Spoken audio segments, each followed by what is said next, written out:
Juga ada bilang gak mau kalah ternyata di early game. Counter Index gak terlalu Dan Terisla-nya Romer sepertinya. Kalah ternyata di early game. Counter Index gak terlalu menguntungkan kedua belah tim, tapi nampaknya mampukah King Kadir bersama dengan kawan-kawannya menjatuhkan pilar terbaru RRQ atau bahkan pilar RRQ akan lebih bersinar. FPL Arena, mana tepuk tangannya? Let's go ke the lane of down. Wah, ini regenerasi yang terlihat banget ya. Kayak jujur dari RRQ nih, dengan perombakan dia yang signifikan banget. Mereka harus ekstra nih, ditarik bahkan kayak early agresifnya mereka tuh gak kendor. Wow, mungkin lagi-lagi ya dengan permainan yang sedikit nothing to lose juga. Melihat dari mereka yang cukup cenderung mungkin pengalamannya rata-rata dari MTL, terus juga mereka bermain dengan sangat-sangat tanpa beban mungkin. Itu yang membuat mereka jadi lebih bisa bermain dengan agresif dan punya plan yang lebih matang jadinya. Tapi ternyata benar kata Profesor Kabi, biarkan saja mereka bermain, biarkan mereka bereksplorasi. Eksplorasi, itu yang penting. Benar-benar supaya untuk kita melihat potensial apa yang paling kuat mereka miliki. Oke, agresif Oh banget. maka lihat, matching yang mantap yang dilakukan oleh seorang Idok berhasil membuat Ryota sedikit terhambat pergerakannya. Apakah ini sosok pengganti? Yang dimana Romer sebelumnya kita tahu, RRQ sangat kuat dengan Franco-nya. Ya, ditambah lagi ini ada Wilderness Blessing ya, jadi early-nya sangat-sangat potensial untuk dia melakukan rotasi cepat. Ditambah lagi ada Conclusive Blast, jadi ada tambahan damage sedikit walaupun dalam bentuk magic, Idok masih bisa melakukan rotasi dan deliver damage setidaknya untuk membantu bagaimana eksekusinya nanti ketika bermain pick off. Oke, tapi Terisla Romer nih, Be. Untuk agresif mungkin clear bareng di tengahnya bisa ya, bareng sama Zax bisa lebih cepat juga. Tapi ketika jalan mereka nggak punya sisi sama sekali berarti, Be. Iya, harus nungguin level 4 dulu buat dapetin penalty zone. Jadi belum tentu loh kalau misalkan ngegeng dapetin point kill. Kecuali kalau 3-man move bareng sama Ryota karena ada enhanced chain di sana. Alright, informasi yang telah didapatkan oleh para pasukan dari tim RRQ. Ke daerah bottom lane daerah bisa dimakan oleh seorang Kars dan juga Audi CS bersama dengan kawan-kawan. Stand by on position. Prince akan coba untuk buka vision terlebih dahulu. Visibility-nya terlihat dan bahkan membuat tim RRQ. Kita nggak tahu apakah dia mau insist memaksa mendapatkan objektif atau tidak. Jadi level 4 bareng sih harusnya. Karena Franco-nya bakal dikasih mid. Franco butuh banget dia level 4 di turtle pertama. Karena memang bisa pick off juga. Dan gue penasaran sih sama setup turtle pertamanya dengan adanya Terisla nih. Yang gak 4 kebetulan. Harusnya dari Rebellion dia harus sedikit ngalah lah. Ya, aku setuju sih. Lebih sedikit ngalah. Tapi kondisi kali ini mereka coba memaksakan gimana caranya Swallow ini akan bisa digigit. Ini jangan sampai Swallow menjadi sebuah target beat yang ternyata RRQ makan itu. Akhirnya semuanya buyar. Oke, ternyata fokus menuju ke arah Audi CS bahkan instasi kalau terjadi first blood. Damage sangat besar diberikan oleh Sutsujin hingga membuat power dari tim RRQ bisa mendapatkan turtle pertama mereka ini sangat besar. Ya, setupnya bakal lebih enak lagi. Mereka unggul dari segi jumlah. Walaupun flicker dari daerah hilang tapi kayak gak ada masalah gitu dan enggak. Oke, mereka mencoba untuk menutup ke power of retribution. Berhasil mendapatkan Sutsujin. Tim Fight akan coba dibuka kembali. Ryota terperangkap di depan sana, tapi Sutsujin hanya untuk melakukan bait. Oh, itu menangkap karena Idok. Lihat telah dikeluarkan. Tanpa following damage. Itu tambahannya sia-sia. Dapatkan flicker karena pelanggaran adanya Auditisi. Oh my god. Penalty zone yang on point membuat Sutsujin sangat formal dan hampir kehilangan dua sosok dari RRQ yang menandakan mereka akan kehilangan banyak dan kerugian yang akan sangat fatal. Oke, mereka nggak mau ya. Nggak ada pertukaran sama sekali tapi spellnya keluar semua, Be. Selain ya Skylar. Ya mungkin kalau kita ngomongin team fight tadi sebenarnya lagi-lagi hanya pertukaran dari battle spell dan juga turtle yang diamankan. Jadi untung banget buat RRQ juga dan kebetulan kalau kita melihat dari setupnya lagi-lagi.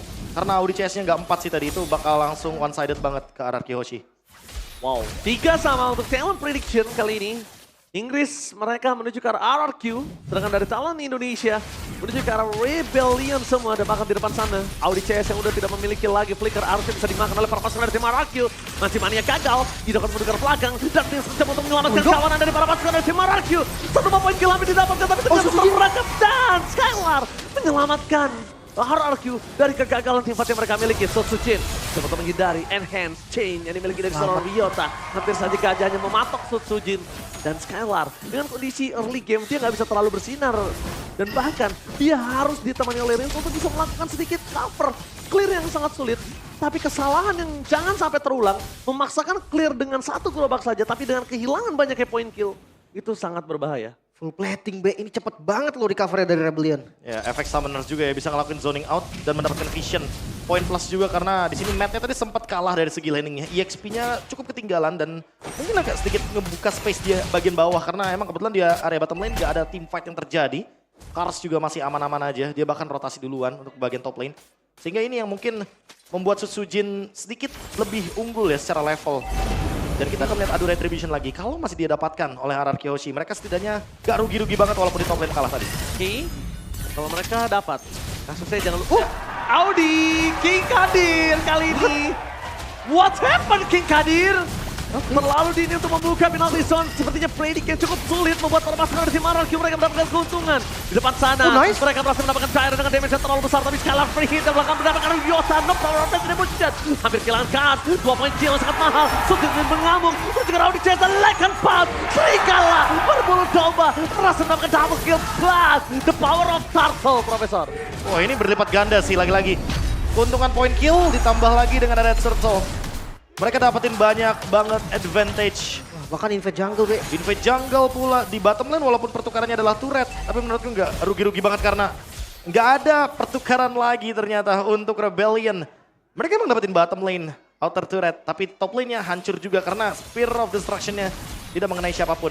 Masalahnya tadi kayak ada satu bomis moment yang terjadi, tapi mereka tetap gas, Be. Mereka tetap maju dengan source yang udah nggak ada. Tim fight besar itu jadi berat banget tadi nggak ada penalty zone. Lagi-lagi kayaknya kita nggak perlu kaget kalau ngomongin Rebellion, suka banget mereka untuk ngelakuin team fight overextend. Apakah itu yang harus mereka hentikan perlahan-lahan? Sehingga ketika minimal udah satu ultimate keluar, mereka nggak perlu overextend di tempat tersebut. Ini sesuai tema kita untuk match yang pertama. Execution. Game plan, execution. Yang dimana tadi terlihat dengan sangat jelas harusnya udah disengkit lepaskan Turtle nggak terlalu worth it yang akhirnya mereka kehilangan banyak objektif plus point kill. Itu malah makin membuat mereka jauh dari poin gold dan juga poin kill yang mereka miliki. Jadi dengan dunia Dairon ini gue rasa jadi kondisinya tuh RRQ selalu unggul satu step gitu loh. Betul, untuk saat ini. Thunderbolt first item untuk Dairen. Dia akan mendapatkan hybrid defense juga yang mumpuni untuk dia memberikan deliver damage lagi ketika Primal Wrath. Sebenarnya secara nggak langsung RRQ kayak punya 3 marksman sebenarnya.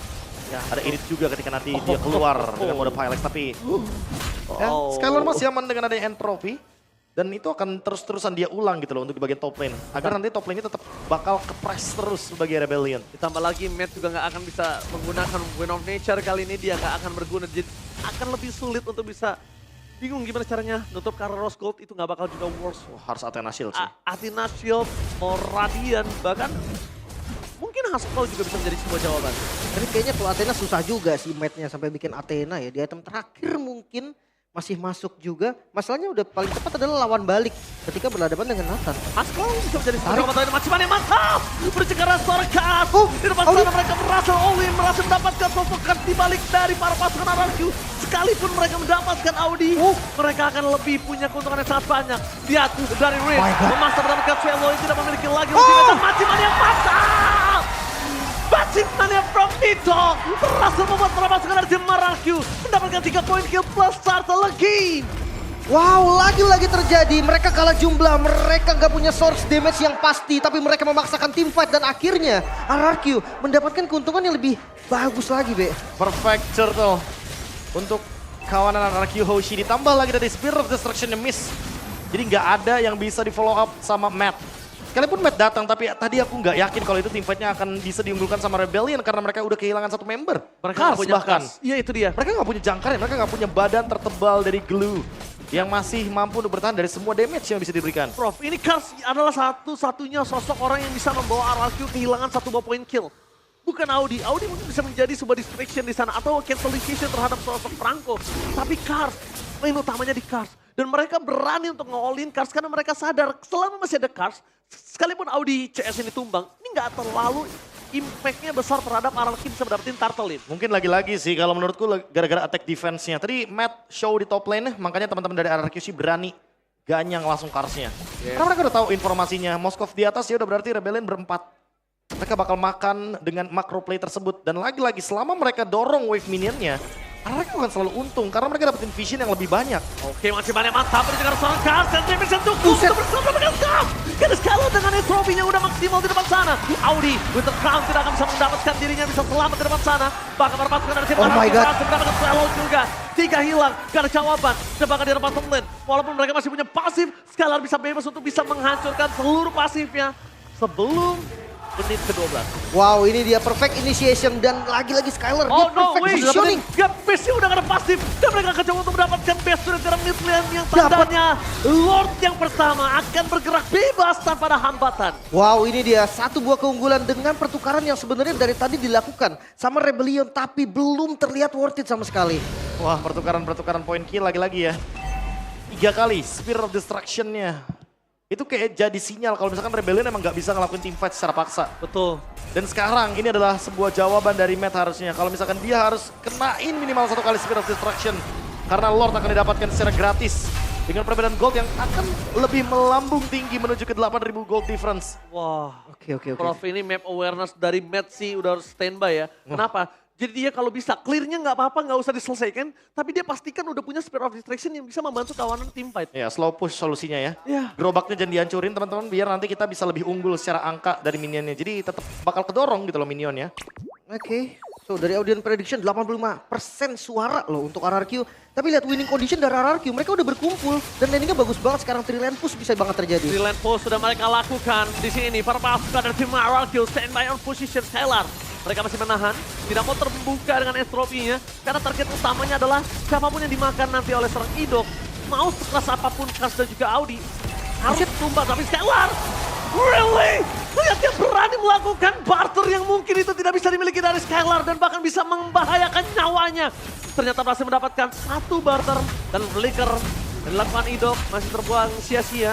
Tapi Lin yang terbuka di arah bottom lane makin memaksa RRQ untuk melakukan endgame. Tanpa adanya Swallow, mereka tidak punya Johnny. Skylar berhasil mendapatkan card di depan sana. Tapi terlalu sakit dan Vanilla. Mereka body defensive bahkan dipasang oleh Skylar. Berhasil memancing trigger pasif terhadap Kars. Tidak ada tandanya Skylar dipaksa ke arah backline. Oh my god, ini dia Nathan yang menjadi hero power Skylar juga di season kemarin kembali ditunjukkan. Snowball power yang berhasil dilakukan juga oleh RRQ mereka. Gak mau mundur, mereka tetap kasih pressure-nya. Sampai di depan base dari Rebellion. Ya, lagi-lagi Rebellion yang emang punya power di early game dengan Julian. Ternyata nggak bisa dimaksimalkan menuju ke late game.